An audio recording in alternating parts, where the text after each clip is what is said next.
अब आप समझिए कि पाकिस्तान में ऐसी है तौबा मची है कि आर्मी चीफ को अपने सबसे बड़े दुश्मन और पाकिस्तान के पूर्व प्रधानमंत्री इमरान खान के सामने मदद के लिए गिड़गिड़ाना पड़ रहा है। खुफिया सूत्रों से मिली जानकारी के मुताबिक आसिम मुनीर ने जेल में बंद इमरान खान से मौजूदा हालातों में मदद की गुहार लगाई है। समझिए रिपोर्ट में आप।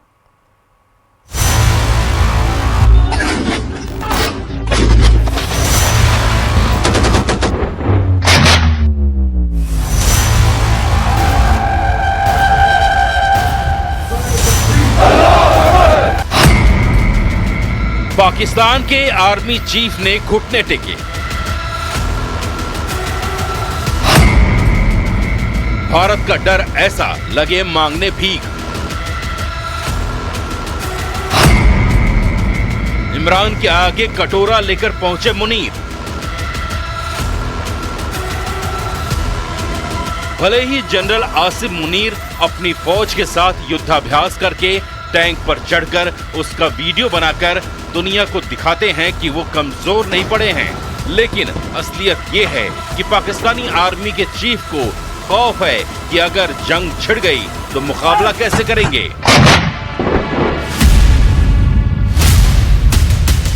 मुनीर को पता है कि उन्हें जंग होने की सूरत में सिर्फ अपनी सरहदों को बचाने के लिए मशक्कत नहीं करनी है, बल्कि दूसरे मोर्चे पर पाकिस्तान की हमेशा से चरमराई हुई लीडरशिप से भी लड़ना होगा।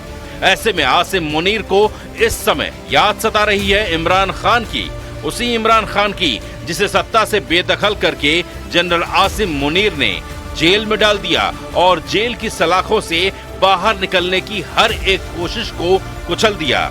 अब उसी इमरान खान के सामने कटोरा लेकर भीख मांगने पहुंचे हैं पाकिस्तान के army chief general Asim Munir. खुफिया रिपोर्ट के मुताबिक जब पाकिस्तान के 4 ऐसे पूर्व सैन्य कमांडर जेल पहुंच जाते हैं, इमरान खान से मुलाकात करते हैं और ये बताया जाता है कि पाकिस्तान के सेना प्रमुख ने उनसे ये मैसेज भिजवाया है कि अब इमरान खान और उसके पार्टी वर्कर की उनको ज़रूरत है। ये उस इमरान खान से मदद मांग रहे हैं जिसकी वजह से जिनको उन्होंने ही पाकिस्तान की जेल में सड़ने के लिए डाल दिया है।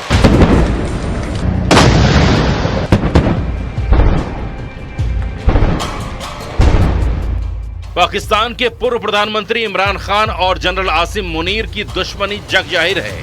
2019 में जब इमरान ने आसिम मुनीर को DGISI की पद से कार्यकाल खत्म होने से पहले हटा दिया, तब से ये रंजिश खुलकर सामने आ गई थी। वजह थी इमरान की पत्नी के भ्रष्टाचार के सबूत। बदले में इमरान ने भी जनरल पर भ्रष्टाचार के आरोप लगाए।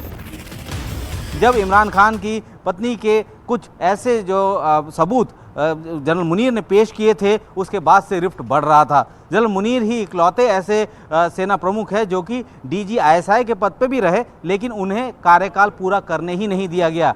DG के ऊपर तो बाकायदा इस बात का भी आरोप था कि उन्होंने 90 करोड़ रुपए की उगाही ली थी और इमरान खान को बाकायदा उसके बारे में लेटर लिख के जानकारी दी गई थी। अब जनरल आसिम मुनीर ने उसी इमरान खान से मदद मांगी है और इसके लिए खुफिया रिपोर्ट के मुताबिक कुछ दिनों पहले पाकिस्तान की जेल में बंद इमरान से मिलने 4 रिटायर्ड सैन्य कमांडर पहुंचे। ये मुलाकात अचानक नहीं थी, बल्कि सेना प्रमुख की तरफ से भेजा गया सुलह का पैगाम था। इमरान खान इस वक्त रावलपिंडी जेल में बंद हैं। अल खादिर ट्रस्ट घोटाले में उन्हें 14 साल की सजा हुई है, लेकिन इसके पहले भी एक एक करके कई मुकदमे, सजाएं और गिरफ्तारियां होती रहीं। कभी बेल मिलती तो नई FIR फिर से जेल पहुंचा देती।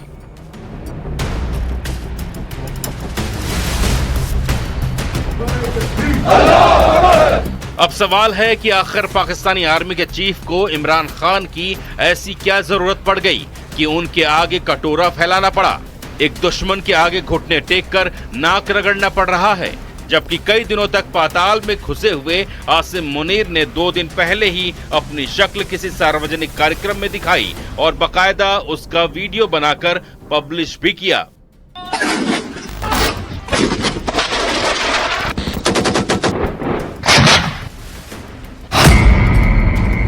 आसिम मुनीर ने इमरान की लोकप्रियता देखी है, कैसे उसके लिए जान देने के लिए लाखों की संख्या में लोग सड़कों पर उतर आए थे।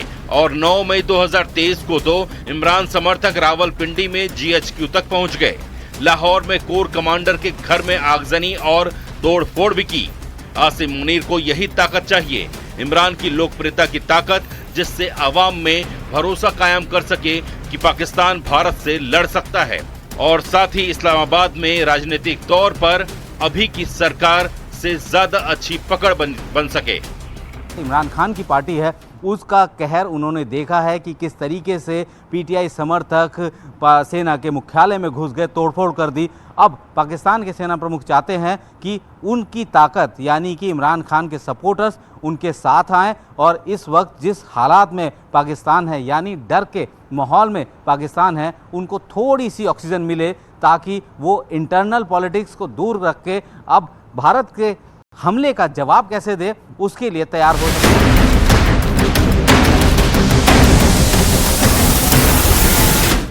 एक तरह से देखा जाए तो आसिम मुनीर ने एक बार फिर पाकिस्तान में तख्ता पलट करने की तैयारी कर ली है और इसके लिए जेल में बंद इमरान खान तक पैगाम भी पहुंच चुका है।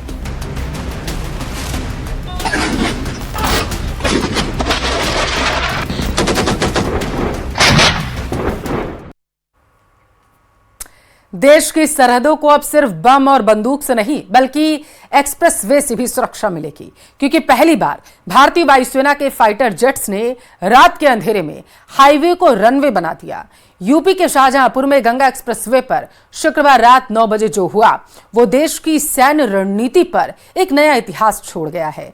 MiG-29, राफेल, सुखोई और जगवार जैसे लगभग 14 लड़ाकू विमानों ने लैंड एंड गो ड्रिल की है। 2 घंटे तक भारत के आसमान में रात के अंधेरे में लड़ाकू विमान गरजते रहे। ये सिर्फ एक अभ्यास नहीं था, ये दुश्मन को एक सीधा संदेश है कि भारत दिन के साथ साथ रात के अंधेरे में भी वार कर सकता है।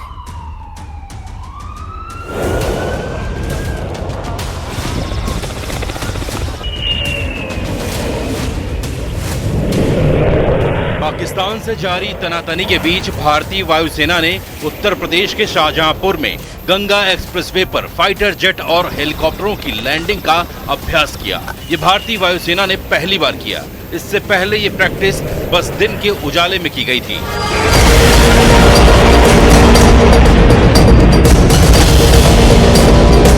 लेकिन गंगा एक्सप्रेसवे पर बनाई गई एयर स्ट्रिप को खास तौर पर रात में विमानों की लैंडिंग के लिए तैयार किया जाना था और भारतीय वायुसेना ने रात में वहां विमानों का टच डाउन करवाकर अपनी उस तैयारी को परखा, जिससे पाकिस्तान की सेना की सांसें अटक गईं। रात के अंधेरे में बादलों को चीरते हुए सुखोई और मिराज जैसे लड़ाकू विमान गंगा एक्सप्रेसवे की तरफ उतरते नजर आए।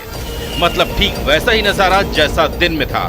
दिन में भी इसी गंगा एक्सप्रेसवे पर बनी एयर स्ट्रिप पर एक के बाद एक लड़ाकू विमानों ने टच डाउन किया था।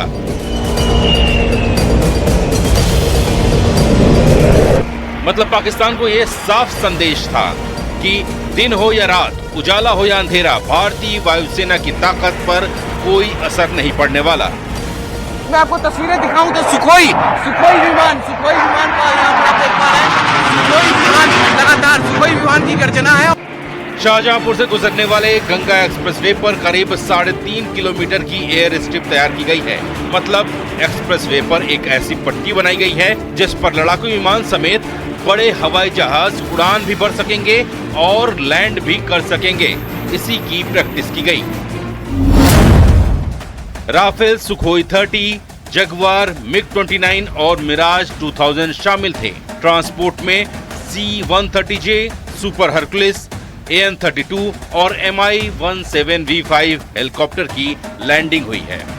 एक्सप्रेसवे पर राफाल और सुखोई जैसे विमानों का टचडाउन करवाकर भारतीय वायुसेना ने अपनी ताकत साबित कर दी। इससे पाकिस्तान को सीधा संदेश देने की कोशिश की गई कि अगर जंग की नौबत आई तो भारतीय वायुसेना के विमान किसी भी शहर से उड़कर उसका काम तमाम कर सकते हैं। इसी की प्रैक्टिस शाहजहांपुर में की गई। गंगा एक्सप्रेसवे पर बनाई गई ये एयर स्ट्रिप करीब 3.5 किलोमीटर लंबी है, जिस पर आधुनिक विमानों को लैंड कराया जा सकता है। इसकी खासियत ये है कि यहाँ सिर्फ दिन नहीं बल्कि रात में भी टच डाउन करवाया जा सकता है। ये 3.5 किलोमीटर का लंबा एयर स्ट्रिप है और इसी एयर स्ट्रिप पर टच डाउन करके सुखोई हो, मिराज हो, MI हो, AN-32 हो, हरकुलस हो, वो तमाम विमान जो हैं वो टच डाउन करके यहाँ पर से जाते हुए। एक्सप्रेसवे पर लगातार बनाई जा रही इस तरह की एयर स्ट्रिपों से विमानों के लिए एयर बेस से उड़ान भरने की मजबूरी खत्म हो जाएगी। मतलब पाकिस्तान भारतीय वायुसेना के एयर बेसों पर नजरें गड़ाकर बैठा रह जाएगा और वायुसेना के विमान सड़कों से उड़ान भर के ही उस पर धावा बोल देंगे।